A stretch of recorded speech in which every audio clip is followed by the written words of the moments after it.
కార్లో మెట్లు దిగి చెప్పేసి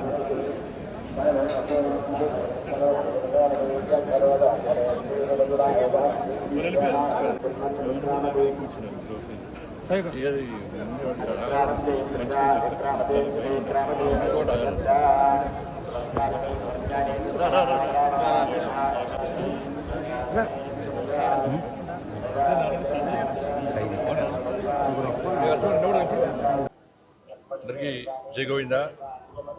ఈరోజు జన్మదినం సందర్భంగా స్వామివారి దర్శనం కోసం రావడం జరిగింది. గత సంవత్సరం కూడా జన్మదినం సందర్భంగా స్వామివారి దర్శించుకోవడం జరిగింది.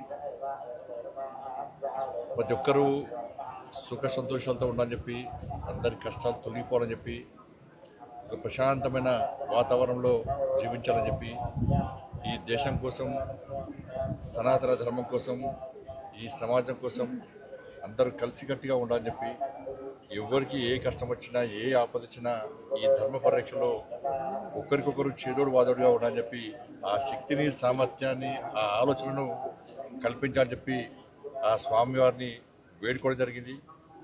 దాంతోపాటు ఒక శక్తివంతమైనటువంటి భారతదేశ నిర్మాణం కోసం, ఈ దేశ రక్షణ కోసం, ఈ దేశ అభివృద్ధి కోసం, ఈ దేశంలోని పేద ప్రజల సంక్షేమం కోసం అహర్నిశలు శ్రమిస్తున్నటువంటి ప్రియతమ నేత, దేశ ప్రధాని నరేంద్ర మోడీ గారికి నిండు నూరేళ్ళు ఆయురారోగ్యాలు ఇవ్వాలని చెప్పి, వారికి ఆ శక్తిని, సామర్థ్యాన్ని ఇంకా కల్పించాలని చెప్పి, వారికి ఎప్పుడు స్వామివారి యొక్క మంగళాశాసనాలు ఉండాలని చెప్పి ఆ స్వామివారిని వేడుకోవడం జరిగింది. దాంతోపాటు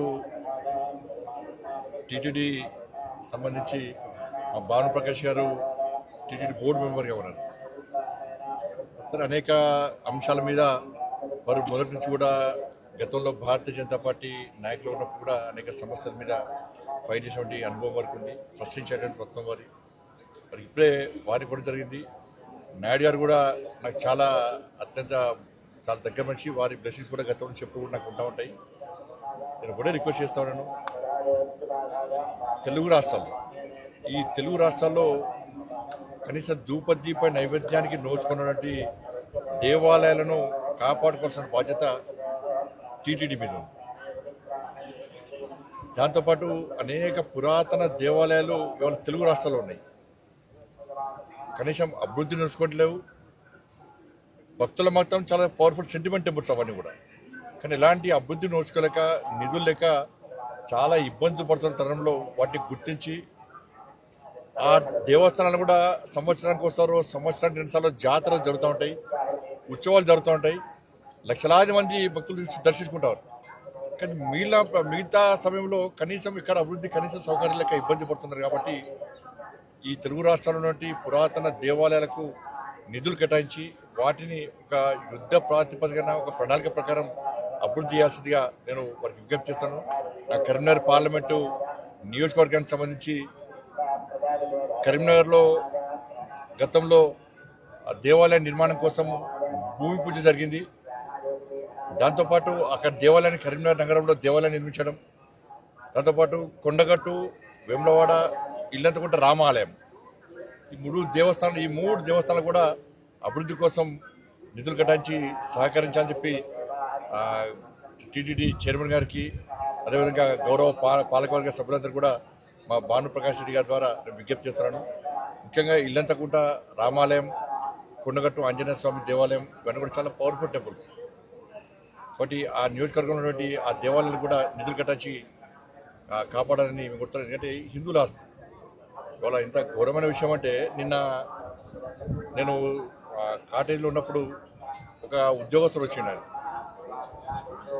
సార్, హిందువుల ఆస్తి, హిందువుల హక్కు తిరుమల తిరుపతి దేవస్థానం. ఇవాళ మనం కింద నుంచి పైకి స్వామివారిని దర్శించుకోవాలంటే ఇతర మతస్థులు కానీ, ఇతర దేశస్తులు కానీ ఒక డిక్లరేషన్ ఇచ్చి పైకి రావాల్సి వస్తుంది. స్వామివారి విశ్వాసం, నమ్మకం ఉంది అని చెప్పి ఒక డిక్లరేషన్ ఇచ్చి రావాల్సి వస్తుంది. ఇది గతం నుంచి జరుగుతున్న ఆనవాయితీ. కానీ దురదృష్టవశాత్తు ఏంటంటే టీటీడీ ఈ దేవస్థానంలో దాదాపు 1000 మందికి పైగా ఇతర మతస్థులు. స్వామివారి మీద విశ్వాసం నమ్మకం లేదు, హిందూ సనాతన ధర్మం మీద వారికి ఆలోచన లేదు, ఆ సనాతన ధర్మాన్ని కాపాడాలి, సనాతనానికి అనుగుణంగా వ్యవహరించాలని చెప్పి ఆలోచన వరకు లేదు. అటువంటి ఉద్యోగస్తులకు, అటువంటి వ్యక్తులకు టీటీడీలో ఉద్యోగాలు ఇవ్వడమైంది, వాళ్ళు ఇంకా కొనసాగించడమైంది. ఎప్పుడో ఒకసారి మార్పు జరగాలి. అరే గతం నుంచి ఉన్నారు వాళ్ళు, మేము ఏం చేయలేమంటే అది చేతకాంతనం అవుతుంది. నేను భానుప్రకాష్ రెడ్డి గారు చెప్తున్నా, పాలక వర్గానికి నేను ఘాటుగా చెప్తున్నాను, ఇటువంటి పద్ధతి మంచిది కాదు. మీరు ఎంత అభివృద్ధి చేసినా, బయట భక్తులకు అన్ని సౌకర్యాలు కల్పించినా కూడా ఇతర మతస్థులు ఈ దేవాలయంలో ఉండడం వలన వాళ్ళ ఆచార వ్యవహారాల విషయంలో చాలా ఇబ్బందులు వస్తున్నాయి. అది బయటికి రాకపోవచ్చు. ఏదో సత్రం కాదు ఇది, అన్ని మతాలకు ఇవ్వడానికి ఇదో సత్రం కాదు. చాలామంది అర్చకులు కానీ ఈ సనాతన ధర్మం మీద ఆధారపడిన ఉద్యోగాలకి చాలామంది ఇబ్బంది పడుతున్నారు. కాబట్టి జీతభత్యాలు ఇచ్చుకుంటూ స్వామివారి మీద విశ్వాసం నమ్మకం లేని వ్యక్తులను ఏ విధంగా మీరు ప్రోత్సహిస్తారు? గతం నుంచి వస్తున్నప్పుడు కూడా ఎక్కడో ఒకడ పురుష బిడ్డల వాటి అరే నాకు ఆశ్చర్యం అనిపిస్తుందండి. ఇతర దేశాలకు దేశం సత్రంగా మారింది, తెలుగు రాష్ట్రాలు సత్రంగా మారింది. వాళ్ళకి ఆధార్ కార్డు ఇస్తాము, పాస్పోర్ట్లు ఇస్తాము, వాళ్ళకు రేషన్ కార్డు ఇస్తాము, వాళ్ళకి డబుల్ బెడ్రూమ్లు ఇస్తాము, వాళ్ళకి పెన్షన్లు ఇస్తాము. ఇతర మతస్థులకు టీటీడీలో ఉద్యోగాలు ఇస్తాము. ఇది పద్ధతి కాదు. దీన్ని పూర్తి స్థాయిలో ప్రతి హిందూ కూడా దీన్ని వ్యతిరేకిస్తాడు. దీన్ని వెంటనే నిర్మూలించాల్సిన బాధ్యత పాలక వర్గం మీద ఉంది. ఇవాళ బయట మొత్తం చర్చ జరుగుతున్నది, తెలుగు రాష్ట్రాల్లో చర్చ జరుగుతున్నది. నిన్నగాక మొన్న మీరు ఒక ఉద్యోగస్తుని సస్పెండ్ చేశారు. అంటే బయటకు వస్తేనే మీరు సస్పెండ్ చేస్తారు తప్ప దీని మీద ఒక విచారణ జరిపి ఎవరెవరు ఉన్నారు, ఎవరెవరు ఈ సనాతన ధర్మానికి వ్యతిరేకంగా, టీటీడీ నిబంధనలకు వ్యతిరేకంగా వ్యవహరిస్తున్నారో ఎందుకు మీరు ఎంక్వైరీ చేస్తున్నారు? ఎందుకు నిర్మించలేకపోతున్నారు? ఇది ఓట్ బ్యాంక్ పాలిటిక్స్ కాదు. ఓట్ బ్యాంక్ పాలిటిక్స్ కోసం కూడా టీటీడీని ఉపయోగించుకుంటే అంతకన్నా మూర్ఖత్వం ఇంకోటి కాదు, ఈ పిరిగితనం ఇంకోటి కాదు. నేను దయచేసి మళ్ళీ విజ్ఞప్తి చేస్తున్నా, ఇది ఏ ఒక్కరి ఆస్తి కాదు, ఇది హిందువుల ఆస్తి. స్వామివారి విశ్వాసం నమ్మకం హిందువుల యొక్క ఆస్తి తిరుమల తిరుపతి దేవస్థానం. అటువంటి ప్రాంతంలో ఇతర మతస్థులకు ఉద్యోగాలు ఇచ్చేటువంటి పరిస్థితి నుంచి బయటికి రావాలి. ఉన్న ఉద్యోగస్తులను వెంటనే తొలగించాల్సిన బాధ్యత వాళ్ళ టీటీడీ పాలక మండలి ఉన్నది. నిన్న మతము రెచ్చగొట్టడం కాదు, వాస్తవం. ఒక మసీద్కి వచ్చి చర్చి పోయి ఒక నామం పెట్టుకొని నేను పోతాను ఉద్యోగం ఇస్తారా? నాకు రాణిస్తారా నన్ను? అరే మసీదులో చర్చిలో మాత్రం ఇతర హిందువులకు అవకాశాలు ఉన్నాయి. ఇదే సత్రం అయిదమన్నా ఇక్కడికి వస్తున్నాయా పైసలు ఆస్తి అంతా కూడా? ఎవరు ఆలోచన ఇది? ఎప్పుడు మారుతుంది? ఇంకా మారాల్సిన బాధ్యత, మార్చాల్సిన బాధ్యత ఉందా లేదా?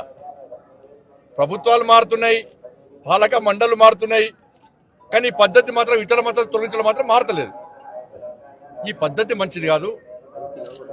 దీన్ని వెంటనే నిర్మించాల్సిందిగా నేను డిమాండ్ చేస్తున్నాను.